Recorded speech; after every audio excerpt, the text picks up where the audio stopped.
Hey everybody, it's Jason Blaha here, and once again it is time for my client Michelle's vlog, and we're going to adjust a little bit.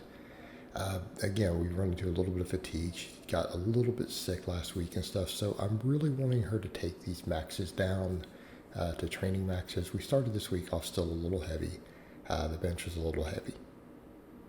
So what I'm working on after this, I want her to go a little lighter. I want her to perfect the bar speeds, everything else on these singles. We don't have any meets for months. We've got time. I don't want her having form breakdown or having to grind on any of this stuff, right? It's not what we want to see.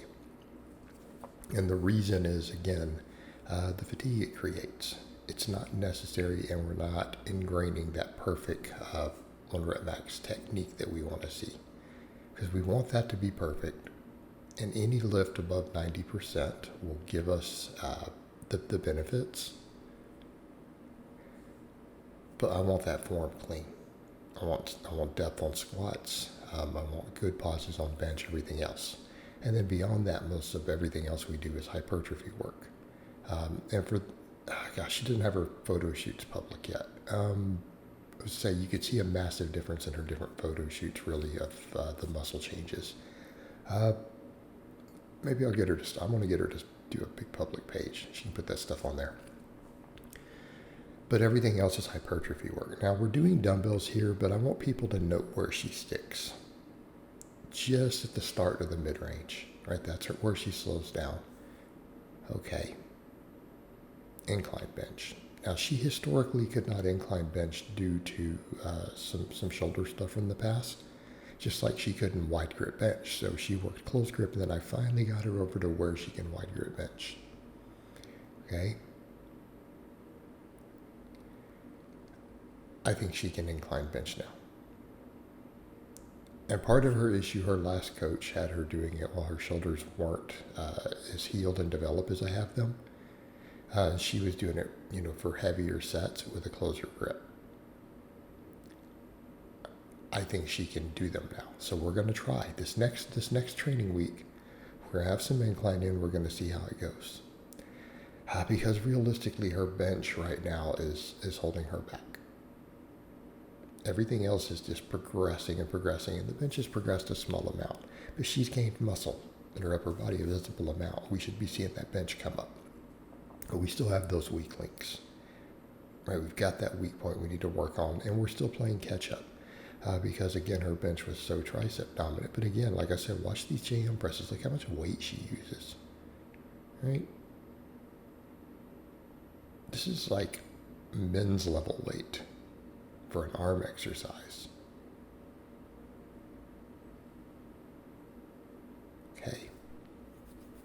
She's got all the tricep we need. But again, we're lacking some of the other muscle. Incline bench will get us where we need to be. It really will.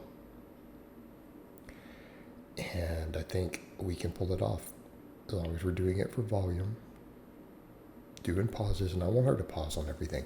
That's kind of the big point too.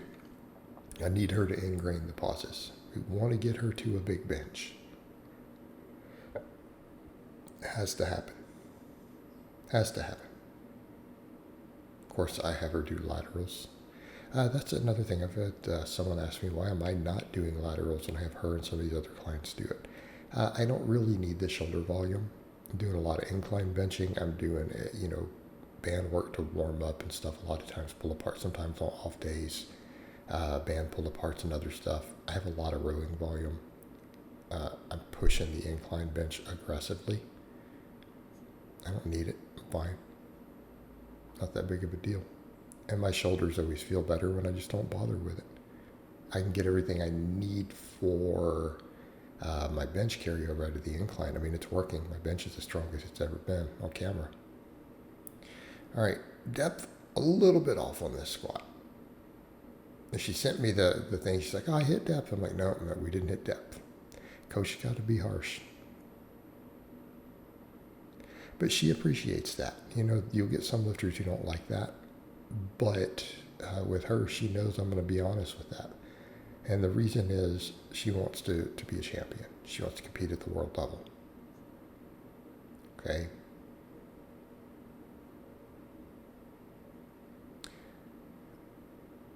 Well, then I as a coach have to be honest with her. Hey, you're not hitting depth. We have to fix this. Because otherwise, how can I make her a champion?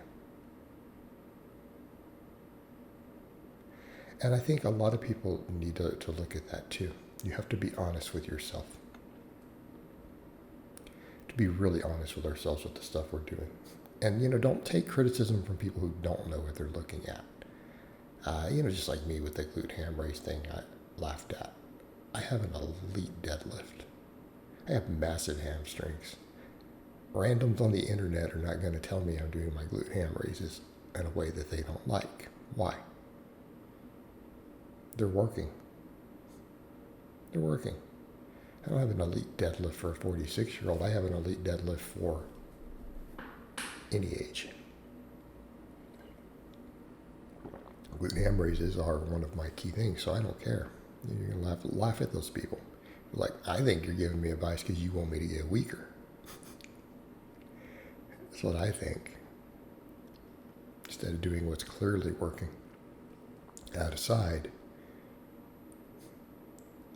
when people who really know what they're talking about give us advice or criticism, we got to learn to listen. We also have to be honest with ourselves. Right? We got to be honest with ourselves.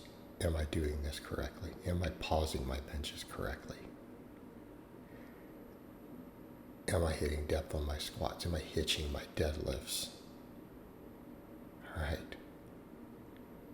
Important stuff. And if we can't be honest with ourselves about these things, then we have a real problem.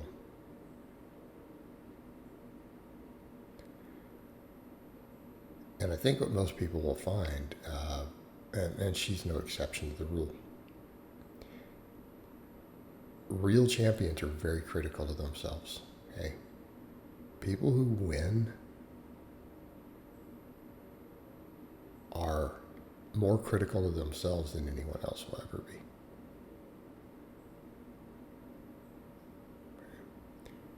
They have to be. Have to, because they want to win. Her supplemental work on squat and deadlift day, pretty straightforward there. Hip thrusts.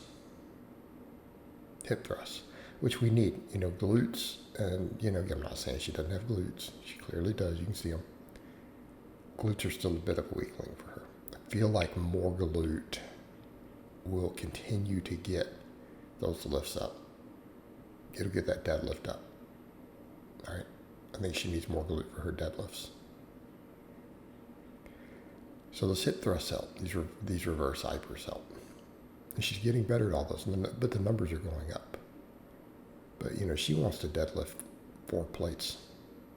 Right? We're 3 and some change right now. She wants a 4-plate deadlift.